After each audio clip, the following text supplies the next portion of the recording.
Ito ang class ng 3E na junior high sila ang naatasan na papatay sa kanila guro na mukhang octopus. Para mailigtas ang Earth dahil sa kanyang banta kailangan siyang patayin pero may isang request ang octopus na siya ang magtuturo sa isang klase ng junior high. Ang 3E class ay isang klase ng mga mababang mga grado kaya tinatawag silang N class kumbaga sila ay nga estudyante na mga patapon na. Siya nga pala ang ating bida na sinagisakon lahat ng possible na way para ma-assassinate ang kanilang teacher ay kanyang ginagawa. Kahit na ay sacrifice niya ang kanyang sarili ay parang okay lang sa kanya para makipagtulungan sa kanyang mga kaklase.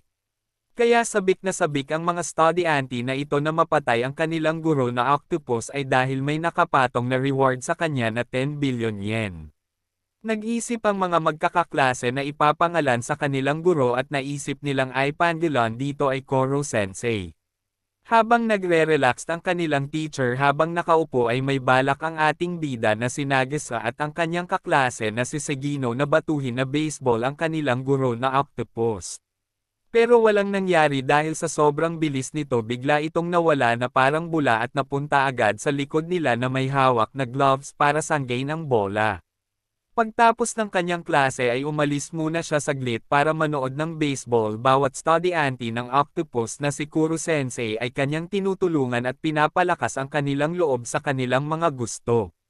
Gusto ng Kuro Sensei na maging matatag ang kanyang mga estudyante at maging successful sa kanilang mga gusto dahil yun ang kanyang promise niya sa kaibigan ni Kuro Sensei. Guys, try nyo na lang panoorin ang anime na ito, isa din siya sa magandang anime na napanood ko. Papasok dito ang pagkakaibigan at mga way para mapush ang inyong pag-aaral. Nakakaiyak ito guys pag napanood nyo ng buo pero maganda talaga ang anime na ta. Guys, wag nyo naman kalimutan ako ay follow dito sa TikTok, sa aking Facebook page at sa aking YouTube channel. Salamat.